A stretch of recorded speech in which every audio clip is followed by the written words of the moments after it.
7월 첫째 주 수요 말씀 데이트입니다. 오늘 하나님께서 우리에게 주신 말씀은 신명기 10장 10절부터 22절까지의 말씀입니다. 제가 새한글 성경으로 읽도록 하겠습니다. 나는 지난번 때처럼 40일 밤낮을 그 산에 서 있었고 여호와께서는 이번에도 내가 아랜 말씀을 들으셨습니다.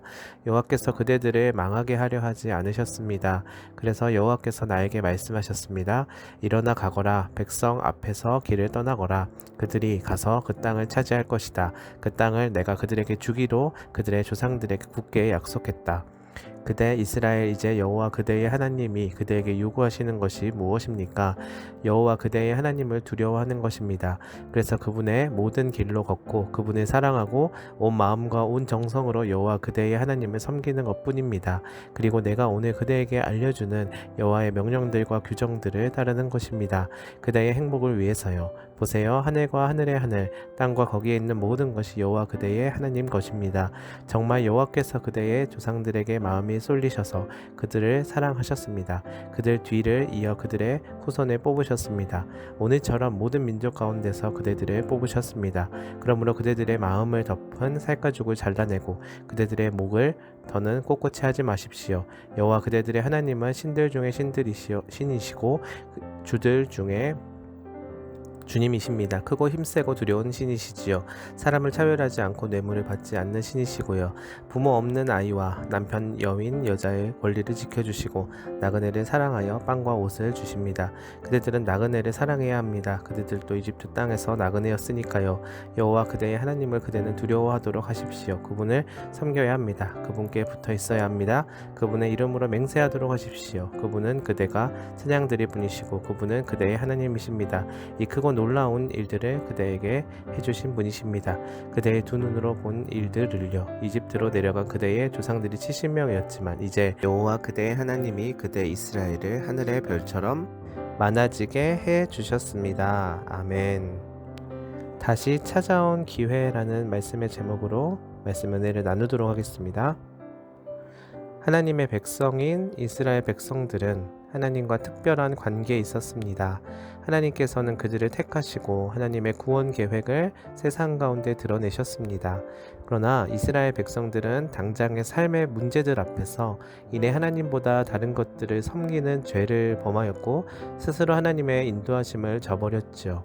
그러나 하나님께서는 다시금 이스라엘 백성들이 여호와께 돌아와 그로부터 생명력을 받아야 할 것을 알게 하셨고 결국 하나님 앞에 다시 서도록 요청하셨습니다.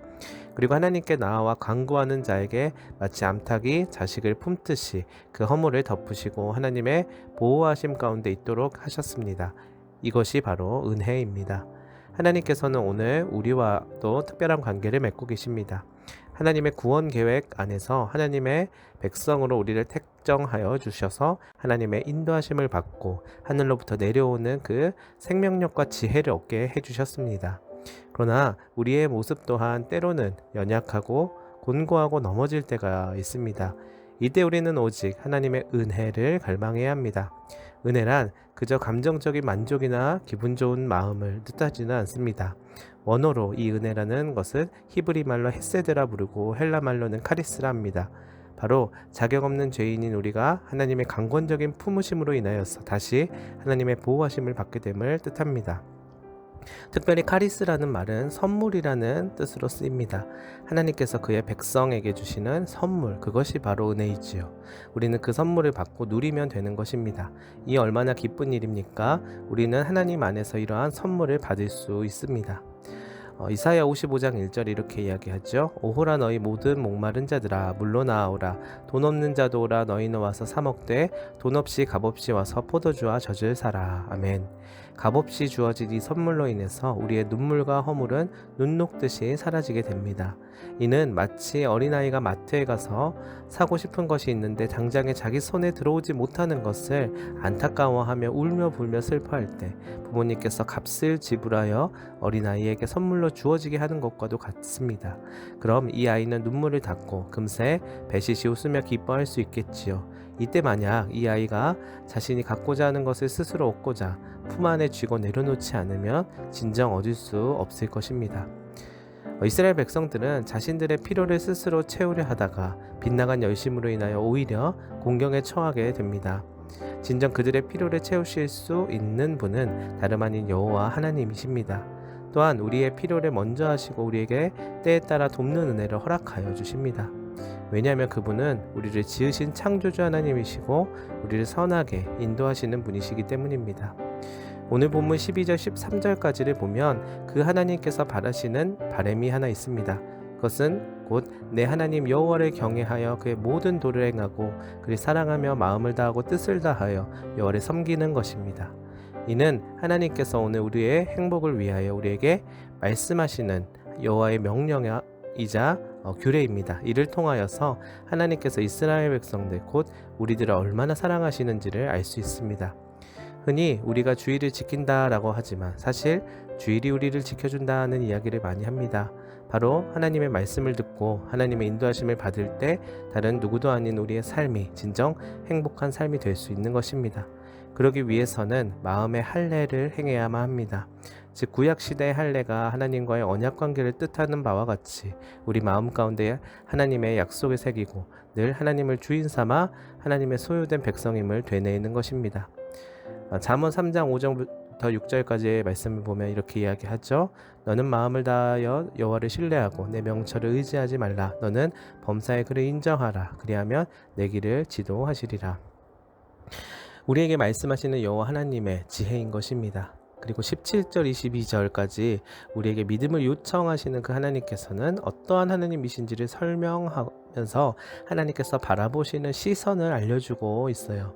고아와 과부를 위하여 정의를 행하시며 나그네를 사랑하여 그에게 떡과 옷을 주시는 분, 하나님의 시선은 다름 아닌 연약하고 소외되고 또한 그분의 손길이 필요한 자들에게 향하여 있음을 뜻하는 것입니다. 오늘 혹시 연약함 가운데 있거나 그분의 손길을 바라고 간구하시는 분이 계십니까?